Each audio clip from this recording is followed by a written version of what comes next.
আমার বাড়ি অনেক দূর স্যার, প্রায় এখান থেকে প্রায় 25 কিলোমিটার। সকালে এসে ক্লাস জয়েন করে তারপর প্রেজেন্টটা দিয়ে অ্যাটেন্ডেন্স অ্যাওয়ার্ডের জন্য, তখন তো প্রথম জয়েন করছি, হ্যাঁ যখন হ্যাঁ শুনছি একদিন মিস দিলে অ্যাটেন্ডেন্স অ্যাওয়ার্ড পাওয়া যাবে না, তখন হ্যাঁ। আমি এখানে এসে অ্যাটেন্ডেন্স দিয়ে তারপর গিয়ে প্র্যাকটিক্যাল এক্সাম জয়েন করি। আসসালামু আলাইকুম। ওয়ালাইকুম আসসালাম স্যার। কেমন আছেন স্যার? ভালো আছি স্যার, আপনার? আলহামদুলিল্লাহ খুবই ভালো। 6.5 অনুভূতিটা কেমন? অনুভূতিটা খুবই দারুণ স্যার, এটা একটা স্বপ্নের স্কোরের মতো স্যার আমার জন্য। আচ্ছা, এখন তো হচ্ছে গিয়ে আপনি 6.5 নিয়ে আসছেন। এইটা তো অনুভূতি অবশ্যই দারুণ থাকার কথা, কারণ 6.5 যদিও এটা অনেকের কাছে মনে হচ্ছে যে 6.5টা একবারে ইজি, কিন্তু ইজি না। স্যার। আপনি হচ্ছে গিয়ে আগে একবার এক্সাম দিয়েছেন বলছেন। জি স্যার। সো ওইখান থেকে আপনার স্কোরটা বিল্ড আপ হয়ে হচ্ছে গিয়ে 6.5-এ গেছে। প্রথমে তো ছিল 5.5, হ্যাঁ স্যার। তারপর হচ্ছে গিয়ে এখন 6.5 আসছে। ওইটার পিছনের গল্পটা কেমন? ওইটার পেছনের গল্প স্যার, প্রথমবার যখন আমি এক্সাম দেই, এক্সাম না স্যার, প্রথমে যখন আমি কোর্সে জয়েন করি তখন স্যার আমার এইচএসসি পরীক্ষা চলমান ছিল, বলতে আচ্ছা। এখনও ক্লাস আরম্ভ হয় নাই। 20 তারিখে আমার এইচএসসি কোর্সের ক্লাস শুরু হবে, আর আমার 19 তারিখে লাস্ট এক্সাম দিব এইচএসসি। তারপর 19 তারিখে এক্সাম দিই, 22 তারিখে যে আমার ক্লাসটা ছিল, তখন আমার এইচএসসির প্র্যাকটিক্যাল এক্সামও ছিল। তখন স্যার আমি ক্লাসে অ্যাটেন্ড করে সকালে তারপর প্রেজেন্টটা দিয়ে, ক্লাসে আসছেন? জি, প্রেজেন্টটা দিয়ে তারপর স্যার আমার বাড়ি অনেক দূর স্যার, প্রায় এখান থেকে প্রায় 25 কিলোমিটার। সকালে এসে ক্লাস জয়েন করে তারপর প্রেজেন্টটা দিয়ে অ্যাটেন্ডেন্স অ্যাওয়ার্ডের জন্য, তখন তো প্রথম জয়েন করছি, যখন হ্যাঁ হ্যাঁ শুনছি একদিন মিস দিলে অ্যাটেন্ডেন্স অ্যাওয়ার্ড পাওয়া যাবে না, তখন হ্যাঁ। আমি এখানে এসে অ্যাটেন্ডেন্স দিয়ে তারপর গিয়ে প্র্যাকটিক্যাল এক্সাম জয়েন করি, এক্সামটা দেই। এরপর স্যার আমার আবার কোর্স চলে গেলেন, আমার বোনের বিয়ে ছিল, তখন স্যার আমি অনেক দৌড়ঝাঁপের মধ্যে ছিলাম, বলতে আমার বোনের ওয়ালিমার দিনও ক্লাস ছিল স্যার, এখানে আমি আসতে হয়েছিল। আসছিলেন কি ক্লাসে? না স্যার, আমার ফুল প্রিপেয়ার ছিলাম স্যার, সকালে আসবো। আমার ফ্রেন্ড হ্যাঁ। একটাকে বলছিলাম আমার তো ওয়ালিমাতে তাড়াতাড়ি যেতে হবে, তখন তুই একটু তাকিস সকালে, তোর আমরা দুইজন একসাথে চলে যাব, বাইকে আমাকে নিয়ে যাবে। সেও রেডি ছিল, বাট আমি স্যার আগের দিন বা এই পিছনের 10-12 দিনের টায়ার্ডনেসের কারণে এমন ঘুমাইছিলাম, 12টার পরে উঠছি। আর তারপর উঠে দেখি ও আমাকে অনেক কল দিছে, আর আমি জয়েন করতে পারি না। এই একটাই আমার মিস ছিল, একটা দিনই শুধু মিস দিয়েছিলাম ক্লাস। পরে স্যার আমার এই বোনের বিয়ের জন্য অনেক দৌড়ঝাঁপের মধ্যে গেল, তারপর বিয়ের পরও আরও অনেক কাজ থাকে, আর ঘরের বড় ছেলে হিসাবে আমাকে অনেক কিছু করতে হয়েছে, তখন এতটুকু ফোকাস দিতে পারি নাই এখানে। আর কোর্স শেষ হওয়ার সাথে সাথেই আমি এক্সাম রেজিস্ট্রেশন করে ফেলি, কাশেম স্যারের কথা শুনে বা আমার সিনিয়রিটি ফ্যাকাল্টি মেম্বারদের কথা শুনে। বাট পরে এক মাস সময়ও নিয়েছিলাম, বাট এক মাস সময় আমি কাজে লাগাইতে পারিনি প্রথমে, বলতে হেলায় মেলায় কাটিয়েছি। তখন স্যার এক্সামের আগে তো বুঝে গেছি নিজের ওজন কতটা, নিজে তো বোঝা যায়, তখন বুঝে গেছি যে আর আমার দ্বারা এতটা হবে না, তবুও দেই। আর তখন আর এমন সিচুয়েশন হয়ে গেছিলো, আর এক্সাম পিছানোরও সম্ভব ছিল না, 2 দিন বা 1 দিন ছিল, তখন স্যার এক্সাম দেই। আলহামদুলিল্লাহ এক্সাম আমার প্রিপারেশনের তুলনায় অনেক অনেক বেশি ভালো হয়েছে। আচ্ছা। আর রিডিং মডিউল স্যার সবচেয়ে কঠিন আমাদের জানা মতে যে আইএলসে, আর আমি রিডিং মডিউলটা টাচও করি নাই, বলতে আমার ফার্স্ট এক্সামে বলতে আমি শুধু ক্লাস করছেন? কোর্সে যে ক্লাস হয়েছিল লাস্টে 4টা না 6টা, ওই ক্লাসগুলোতে শুধু আসছি আর গেছি, আর বাড়িতে প্র্যাকটিস তো মোটেও করি নাই। তারপর আবার এক্সট্রা পরীক্ষার আগেও রিডিংয়ে ফোকাস করতে পারি নাই। লাস্টের 4-5 দিন আমি অনেকবার এক্সাসে আসছি, ম্যামকে বারবার জিজ্ঞেস করছি কিন্তু তাবিজ হবে কি রিডিংয়ের জন্য। ম্যাম বলছে আর কিছু করার নেই, আপনি যতটুকু পারেন প্রিপারেশন নেন, আর আপনার যদি সম্ভব হয় আপনি এক্সামটা পিছিয়ে ফেলেন, 20 তারিখে নিয়ে নেন। আমার 4 তারিখ ছিল ডিসেম্বরের, আমি আর বলি দিয়ে দেই, আর এখন তো আর পিছানো সম্ভব নাই। দিছি আলহামদুলিল্লাহ স্যার, রেজাল্ট আমার ভাবনার তুলনায় ভালোই আসছে বলবো, কারণ রিডিং এ কত আসছিল? 5 পয়েন্ট। ভালোই, আপনি প্র্যাকটিস না করে 5 পয়েন্ট নিয়ে এসেছেন। জি, এটা ফার্স্ট এক্সামে সেটা ভালোই ছিল, খারাপ না। আমার ব্যাচের মেইন টিচার রুকসানা ম্যামও এই কথা বলছেন, আপনি প্রিপারেশন ছাড়াই পাইছেন, আপনি আবার প্রিপারেশন নেন, আপনার সামনে আরো ভালো হবে। সেম সঞ্জিদা ম্যামও আমাকে অনেক উৎসাহ দিয়েছিলেন, এই জন্য আমার অ্যাসিস্ট্যান্ট কোচ ছিলেন আমাদের ব্যাচের। তখন স্যার আমি আবার রেজাল্টের আগের দিন আমি তো বুঝে গেছি যে এখন তো আব্বাকে তো কাল হোক আর পরশু হোক বলতেই হবে আমার রেজাল্ট। তখন স্যার আমি আগের দিন রাত্রে আব্বা ছিলেন দোকানে, ওখানে গিয়ে বললাম যে আমার তো রেজাল্ট এতটা ভালো আসবে না, আমি তো প্রিপারেশন নিতে পারিনি। আমি অনেক ভয়ের সাথে বলছিলাম, কারণ আব্বু আমাকে আমি যে সময় কোর্সে ভর্তি আপনি জানতেন না যে আমি আইএলসে ভর্তি হয়েছি বা আইএলস দিব। পরীক্ষার সময় বা অনেক দিন আগে বলছি যে আইএলস, আপুর বিয়ের আগে তো আমি আইএলসে কোর্স করছি, এখন তো পরীক্ষা দেবো। আর আব্বু জানতেন স্পোকেন করতেছি। আচ্ছা, তখন আমি আইএলস কোর্স কমপ্লিট করে পরীক্ষার জন্য উনি আমাকে রেজিস্ট্রেশন ফি সব কিছু দিয়েছেন। তখন যেই সময় গিয়ে বলি যে আমি তো রেজাল্ট অতটা ভালো আসবে না, আব্বু আমাকে সোজা একটাই কথা বলেন, সমস্যা কি, আবার দিবে, একবার না হলে তো আবার হবে।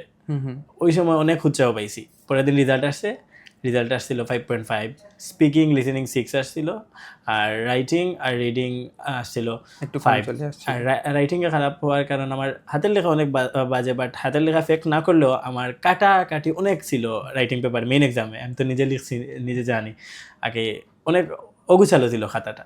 তখন আমি জানি রাইটিং আর রিডিংয়ে কম আসবে, আমি আগে থেকেই প্রিপেয়ার ছিলাম। আমি তো এভাবে ধারণা করছিলাম 4 বা 4.5 আসতে পারে, বাট আলহামদুলিল্লাহ অনেক ভালো আসছিল। এই রেজাল্টটা পাওয়ার সাথে সাথেই আমি আব্বাকে বলি যে আমি তো এখন রেজিস্ট্রেশন করবো আবার এক্সামের জন্য। মনে মনে ফিক্সও করে জানুয়ারি 15 তারিখ দিব। 31 তারিখে তখন নিউজ চলে আসছিল যে 31 তারিখ লাস্ট পেন পেপার। তখন আমি আব্বুকে বলি, আব্বু বলেন আচ্ছা তে কালকে এসো, কালে আমি সিলেট যাব একটু দরকারে টাউনে, তখন তুই আসিস। তারপর আমি আসি এক্সাম রেজিস্ট্রেশনও করি, সাথে সাথে এখানে থেকে এইচএসইউ কোর্সের জন্য ভর্তি হয়ে গেছিলেন। জি, এইচএসইউ কোর্সও করি এখানে থেকে। আমাদের উপশহর আমার ফুফুর বাসা আছে, ওখানে থেকে আমরা কোর্সটাও কমপ্লিট করি এইচএসইউ। তারা একবারে পরীক্ষা দিয়ে তারপর যাই। এখানে আরেকটা মজার বিষয় হলো, আমার ড্রাইভিং লাইসেন্সের টেস্ট ছিল 13 তারিখ। 13 তারিখ আবার আমার স্পিকিং টেস্ট মেইন আইএলটিএস। জি, আমি সকালে উঠি, ড্রাইভিং লাইসেন্সের টেস্টে যাই, 12টার দিকে আমার ড্রাইভিং লাইসেন্সের টেস্ট শেষ হয়। এসে এক্সাম কয়টায় ছিল? 2:20-এ। আচ্ছা, বাসায় আসি, হালকা খাবার খাই আবার এক্সামের জন্য চলে আসি। ওই দিন আর কোনো পড়াশোনা করেন না? সুযোগই হয় নাই। 7টার সময় উঠতে, 6টার সময় আমি চলে যাই লাইনে দাঁড়ানোর জন্য, সবার আগে লাইনে ছিলাম। আর ড্রাইভিং লাইসেন্সের টেস্টও দেই, তারপর স্পিকিং তখন নার্ভাস হয়ে গেছিলাম যে এখন তো আমার মুখে জড়তা আছে, আজকে তো কিছুই করি নাই।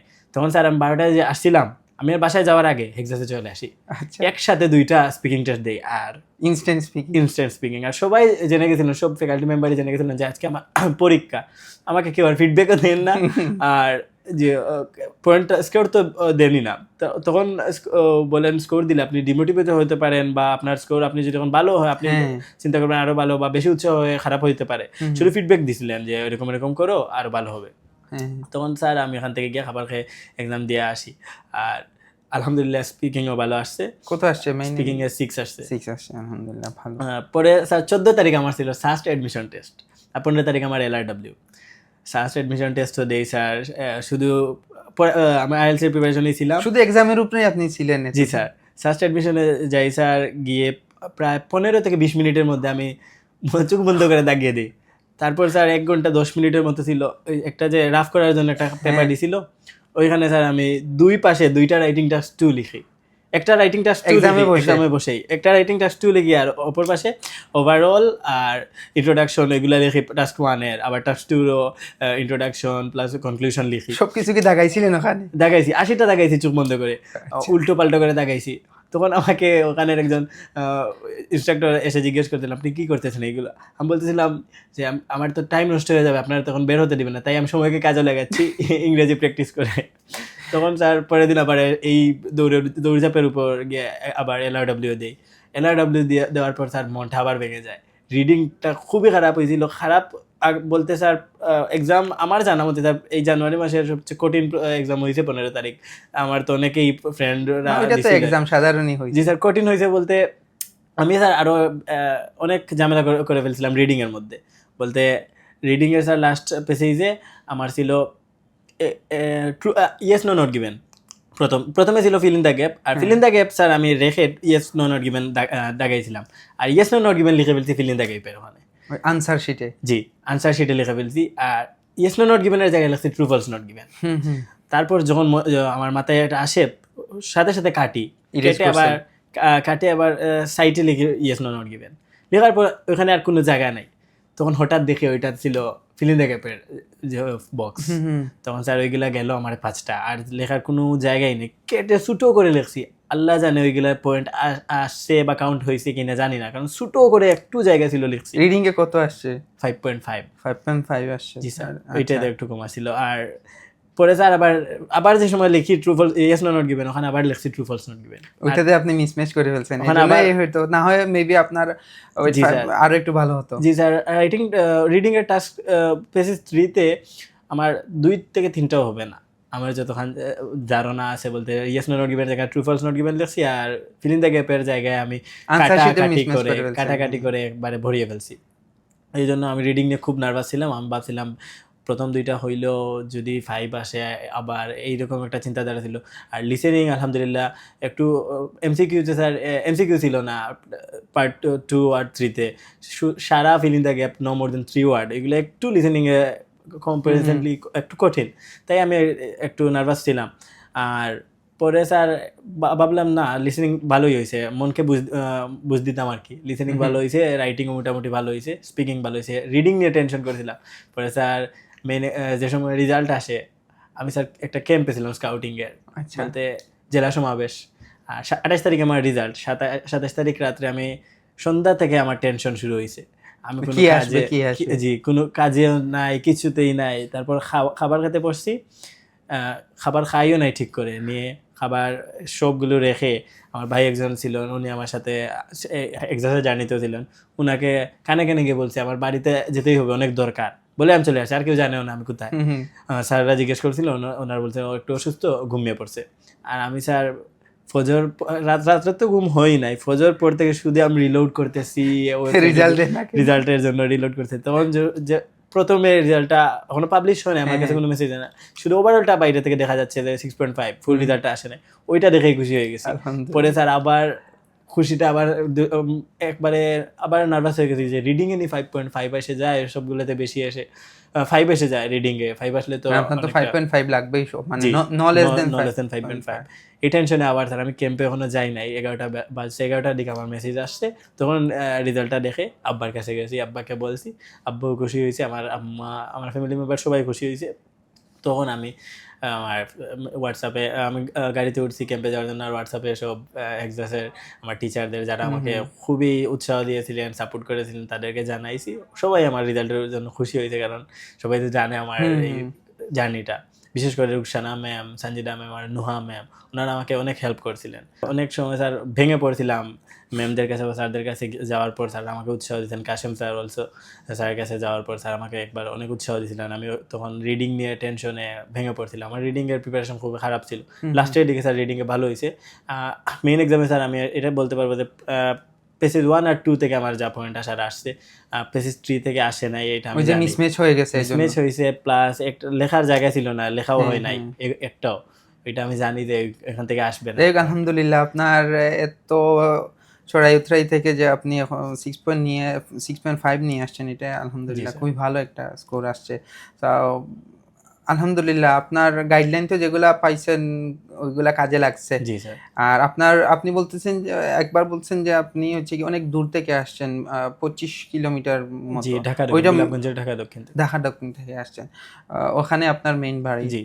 আর এখানে হচ্ছে গিয়ে সিলেটের থেকে হচ্ছে গিয়ে বাসায় হচ্ছে ফুফুর বাসায় থেকে হচ্ছে গিয়ে লাস্টে এইচএসসি করি, আর বাড়িতেও যাই নাই। আলহামদুলিল্লাহ। রিসেন্টলি আপনি এইচএসসি কমপ্লিট করছেন 2025-এ। এইচএসসি চলাকালীন সময়তে কোর্সই করছেন। সো আলহামদুলিল্লাহ, খুবই ভালো একটা স্কোর আসছে আলহামদুলিল্লাহ। আর আপনার জন্য শুভকামনা রইল। ইনশাআল্লাহ আপনি যেভাবে আপনি আজটা স্টার্ট করছেন, একটা গন্তব্য স্থানে গিয়ে পৌঁছবেন ইনশাআল্লাহ। কোন জায়গায় আপনার যাওয়ার ইচ্ছা আছে, কোন কান্ট্রিতে? এইটা এখনো কোনো ডিসাইড হয় নাই। এখানে আগে ভর্তি হই, দেখি কি হয়। ইনশাআল্লাহ ভালো একটা কান্ট্রিতে যেতে পারবেন ইনশাআল্লাহ। ঠিক আছে, থ্যাংক ইউ এভরিওয়ান। এন্ড আপনাদেরকে সবাইকে ধন্যবাদ আবারও, আপনারা আমাদের সাথে ছিলেন। ইনশাআল্লাহ আবারও দেখা হবে নতুন আরো কোনো সফলতার গল্প নিয়ে। আসসালামু আলাইকুম।